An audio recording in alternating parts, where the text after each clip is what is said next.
Good Sunday morning, YouTube. How you guys doing today? So I wanted to come to you guys real quick and share an article with you guys. So Jada Pinkett Smith, her red table talks are being critiqued and criticized, and they're saying that she's being biased towards black celebrities, giving her a red table talk platform, a format so that in which black celebrities could just come to her and share their side of the story because they're saying that she believes that sometimes a lot of our black celebrities, when they're going through something, they don't have a chance to explain their side of the story, but they are continuously being lambasted in the press. So let's go to the interview and we will try to pull this up here. And this is the first time that I have tried to record something via StreamYard, a pre-recorded interview via StreamYard. I don't quite know. We're going to try to find out how to do it. Give me a second here. We'll get this party started. Okay. And once again, this is my very first time doing this, so please bear with me. You know how it is. Okay. So the article was from February 22nd, and its reporter is Michael Blackman. And so I'm going to read the article to you guys. It's quite a lengthy article. I hope you guys will hang in there with me. The title of the article reads Jada's Red Table Talk interview with Snoop Dogg was frustrating. And it says Jada Pinkett Smith has created a safe space for black celebs in hot water with her Facebook watch show, Red Table Talk, but is it at the expense of holding them accountable? Wow. Okay. So as I scroll down, the article goes on to state, and I quote, this woman beside me, this is a quote from Jada Pinkett Smith, by the way. This woman beside me is the only reason, it says, at Red Table Talk could even be imagined, unquote, said Jada Pinkett Smith in an Instagram caption last October at the grand opening gala of Tyler Perry Studios in Atlanta, where she stood alongside Oprah, the queen of daytime television. And on the side note, did y'all hear that Oprah fell on stage last night when she was either giving out an award or presenting something? She blamed it on her shoes, but honey, she fell. I was like, oh, girl. Ooh. Karma nipping at your heels, girl. You better stand up straight. Anyway, the article goes on to state that it's a smart comparison on Smith's part, though ratings for her program, which Facebook launched in 2018, obviously pale in comparison to those for Oprah's show in its prime. Still, Red Table Talk, which Smith co-hosts with her mother, Adrienne Banfield Norris, and daughter, Willow Smith, has similar DNA. Wow. Alternating between episodes about sensitive topics like addiction, Banfield Norris opened up about her resilience while on heroin in her youth in one early episode. Mental health. Kid Cudi got candid about depression and interracial marriage. Grey's Anatomy actor Ellen Pompeo appeared on the show to talk about her marriage to a black music executive. Wow, I had no idea.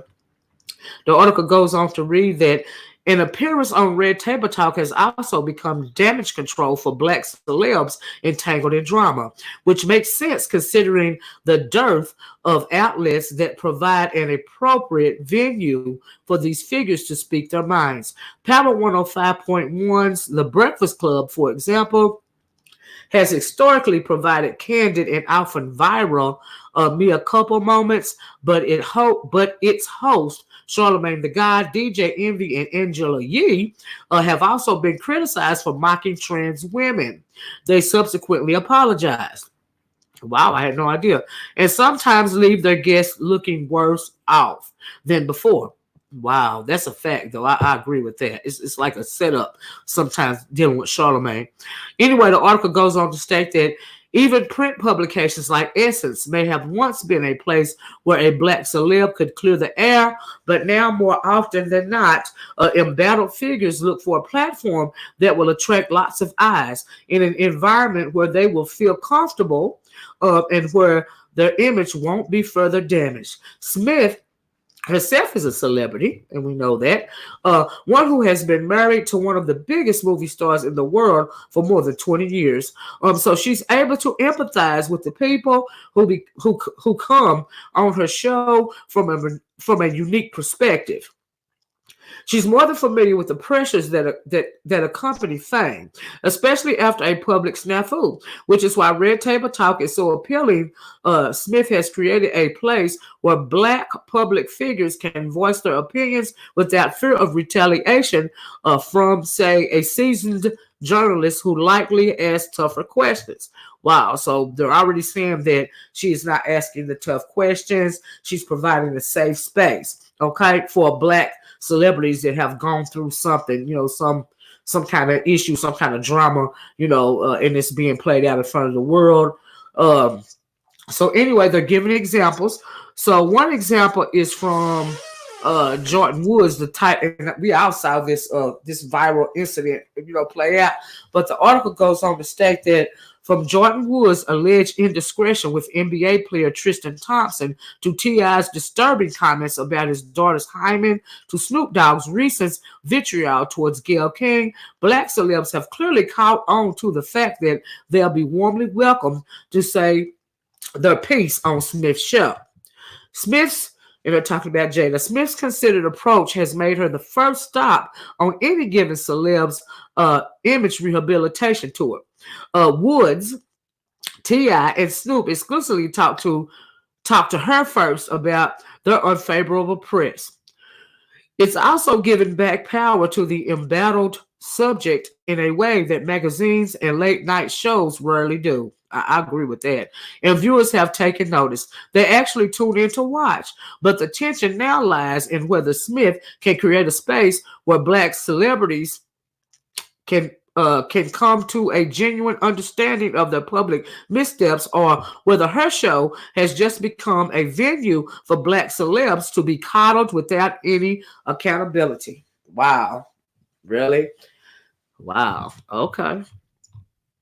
And this is a picture of Jordan Woods and Jada when they were talking at the Red Table Talk. I remember when all of this drama was going on.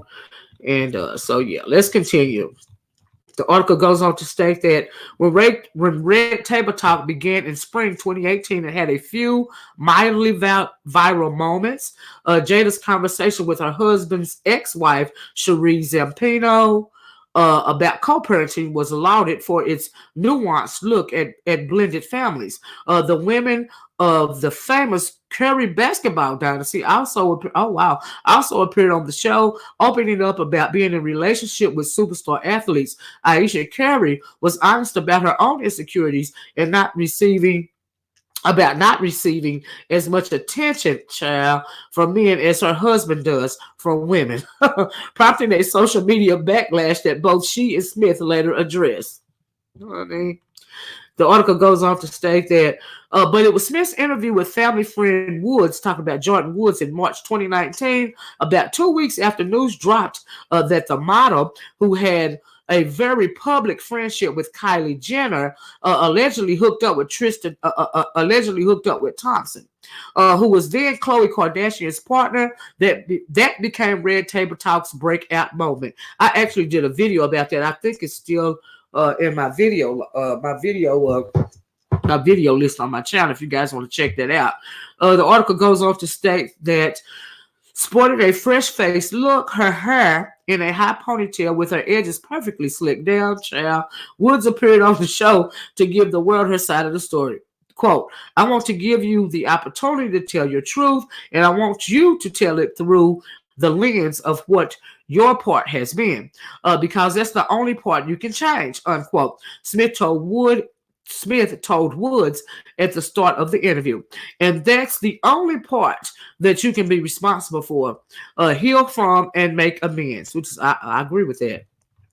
The article goes on to state that during the interview and through tears, Woods was generous towards Khloe, who she said had been dehumanized over the course of the drama. Still, Khloe, during the airing of the show, tweeted, that Woods was a liar. Wow. And the definitive reason her her, quote, family broke up, unquote.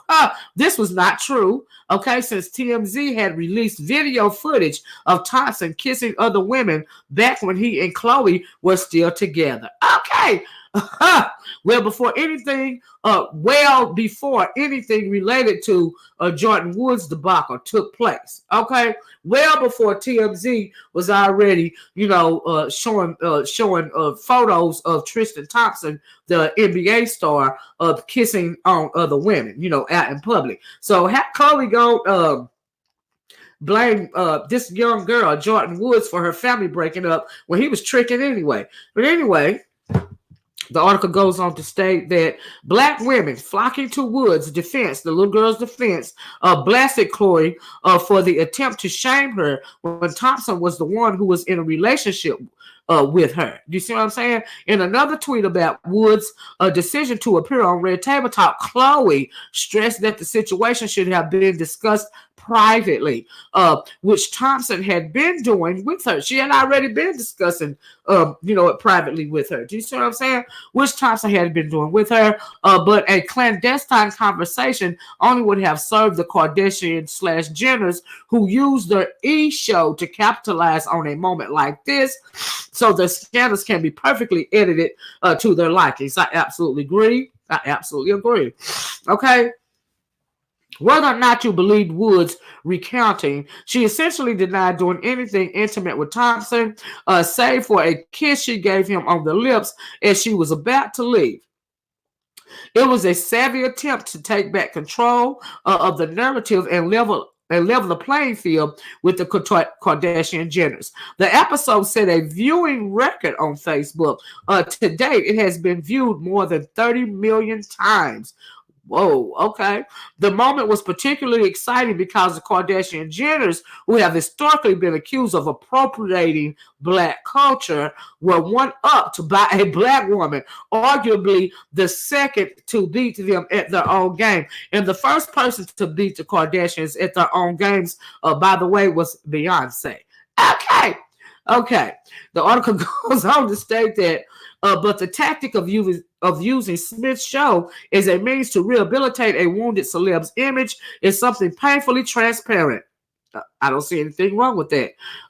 That's what happened when rapper T.I., joined by his wife Tamika Tiny Harris of the famed 90s R&B group Escape, appeared on the show this past November. T.I. was there to address comments he made about joining his teenage daughter Daya Harris's during gynecological visits to make sure her hymen was intact. Lord, the backlash to T.I.'s comments was swift, with women like the hashtag MeToo founder Tarana Burke and Gloria Steinem taking him to task about his comments.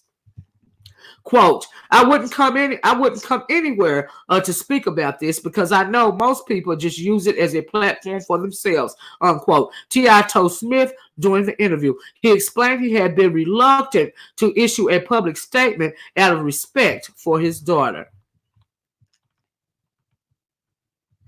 There's a little side thing in bold black that says the tactic of using Smith's show as a means to rehabilitate a wounded celeb's image is sometimes painfully transparent. They had already said that. Anyway, the article goes on to state that on the show, T.I. said he was asked about parenting on the Ladies Like Us podcast. He said he jokingly responded and embellished.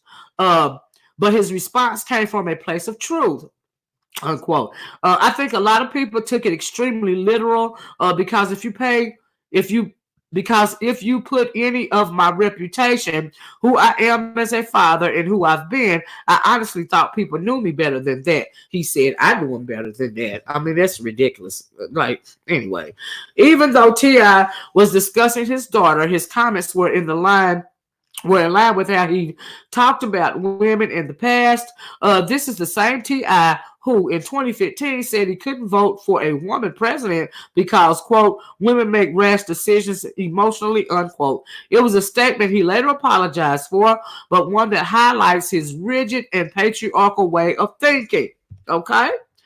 The article goes on to state that T.I. clarified that he, quote, never said he was in any exam room, unquote, during Daya's checkups, and that he wasn't doing it now. This prompted Tiny to tell the roundtable that it had only happened when his daughter was between the ages of 16 and 17. In the interview, T.I. added that Daya, who is now 18, never had any, quote, objection, unquote, to him being present, as he was only trying to be an involved father.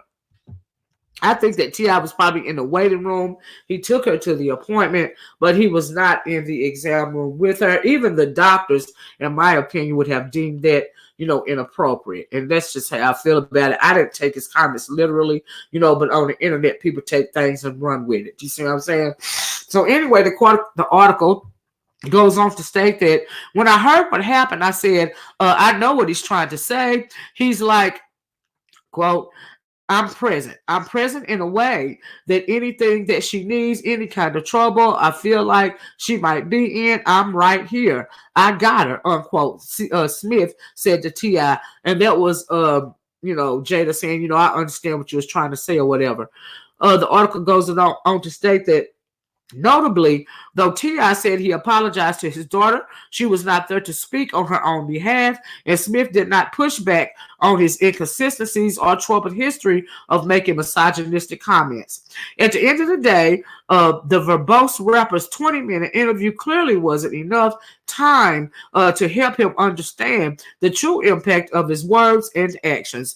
If the 6 million people who viewed the episode are the measure by which we determine whether T.I. was able to successfully alter the narrative, then he definitely came out on top. The majority of the comments on the page show people of all sorts thanking him for telling his side, absolutely, saying they understood his heart was there in the right place. As of late, headlines about the rapper have been fine. Blogs have gushed about him and posted throwback photos. Wow. And news outlets have covered sentimental Instagram posts about his daughters. Okay, good. Essentially, his press has been the same as it was before, so the rehab worked. Even though on Smith's show, he'd expressed not understanding how women were opposed under the patriarchy and characterized feminism as, quote, women wanting men to stop silencing them so they could silence men, unquote. Okay. At the interview's conclusion, T.I. said, quote, I understand that I don't understand, unquote. Okay. The article goes on to state that Snoop Dogg's interview with Smith. Snoop Dogg interview with Smith. I wish they stopped calling her Smith. Just call her Jada. Okay. Snoop Dogg's interview with Smith was ingratiating in a similar way. The veteran rapper came on to address the comments he made about Gayle King after she brought up Kobe Bryant's 2003 sexual assault case in an interview with Lisa Leslie. Dogg called King, quote, a funky dog head B, and said that she and Oprah were race traitors, among other things. He eventually issued an apology. We all know this. The article goes on to state that on Red Table Talk, Snoop said he called King out because he wanted to protect Vanessa Bryant and her children, who were still grieving. Wow. But his appearance was really just a 30-minute fluff interview to placate the rapper for doing the bare minimum, apologizing, rather than a serious reckoning about the consequences of his words. Nothing illustrated this more than when Snoop said, quote, you may think it was you may think it was more people against me. It was more people with me, unquote. I could not get that out to save my life. Sorry, y'all. Okay. Excuse me.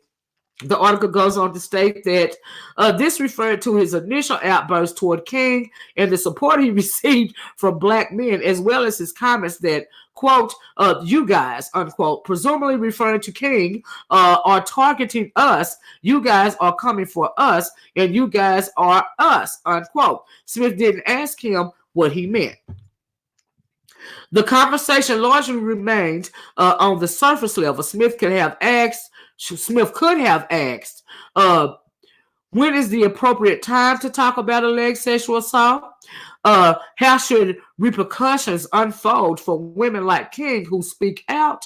Snoop could have been questioned about the responsibility of adult men to educate themselves on these issues without leaning on women to save them, but the conversation kept treading water. Okay. The article goes on to state that an appearance on the show just becomes a glorified full therapy session in which celebrities protect each other's egos.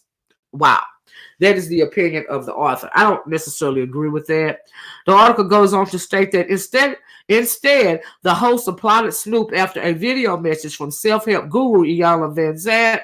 And I saw the interview, guys, and I loved what Iyanla had to say in the interview, the message that she sent to Snoop Dogg, in which she said, quote, "My challenge to Snoop and anyone else involved, particularly those who have a public forum, is to say and do only things that will facilitate healing." This is what Iyanla said, and I believe that's what the apology did, unquote.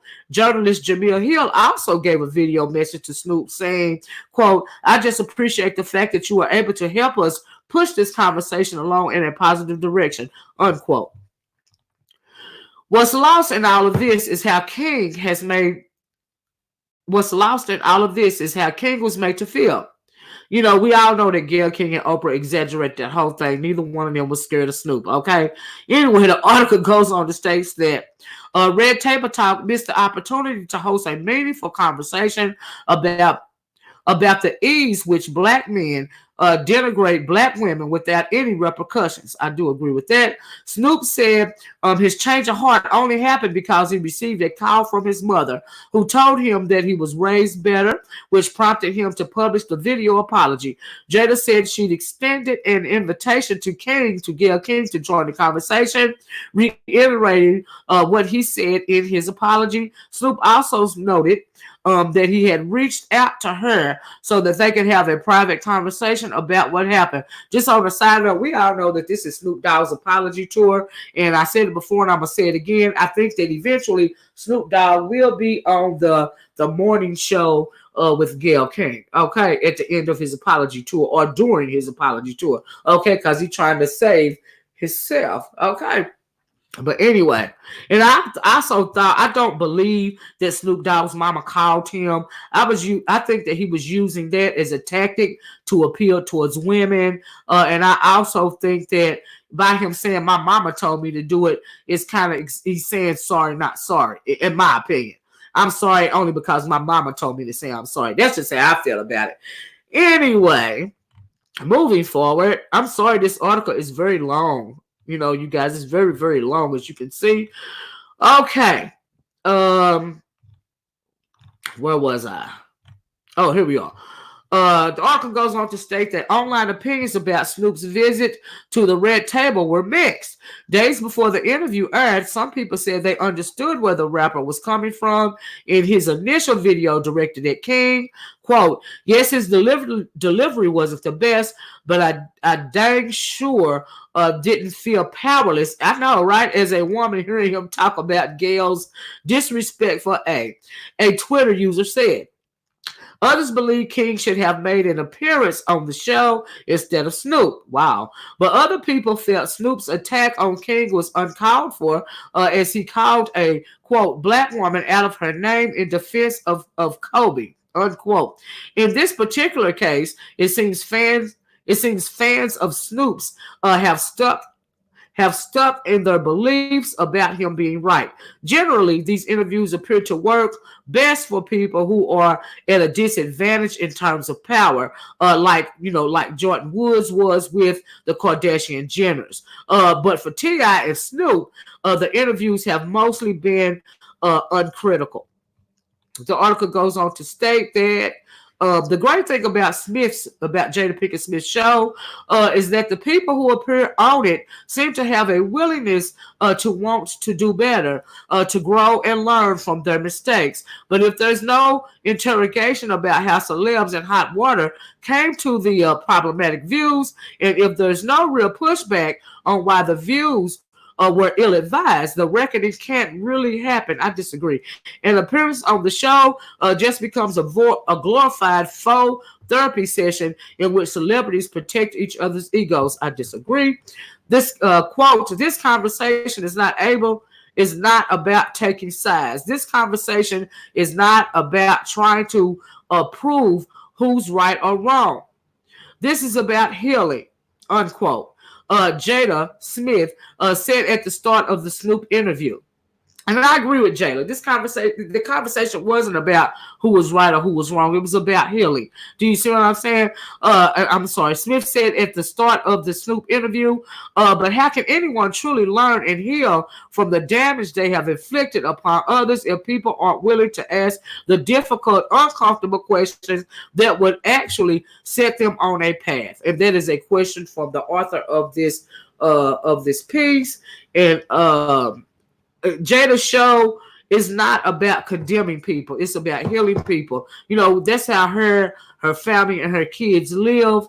Do you see what I'm saying? They have like a whole, Buddha type mindset towards certain situations, and I don't see anything wrong with Jada Pinkett, providing a safe platform for Black celebrities in particular to come and share their side of the story. I don't see anything wrong with that, because we know that a lot of times the Black celebrities in particular are lambasted. They are bombarded with negative comments and stereotypical judgments coming from the mass media. So I appreciate Jada's platform for doing what she's doing for Black celebrities. Do you see what I'm saying? And we all know why she's doing it. You know what I mean? And so anyway, there's an update to this article, and the update says that this post has been updated to clarify that the Breakfast Club hosts did not expressly say that they support violence against trans women. Okay, this is the end of the article, guys. This article was published by this guy right here, Michael Blackman. If you can see him right there, it says he's an entertainment reporter for Buzzfeed. Okay, I really like the article. I really wanted to read it to you guys because I found it very interesting how people were starting to criticize Jada Pinkett for providing a safe place, for Black celebrities and entertainers and sports stars alike to come and share their side of the story anytime they've gotten some kind of negative press. Because we know, like I said earlier, a lot of time when it comes to mass media, there's only one side of the story being told, and most of the time that side of the story is against, that Black celebrity, athlete, entertainer.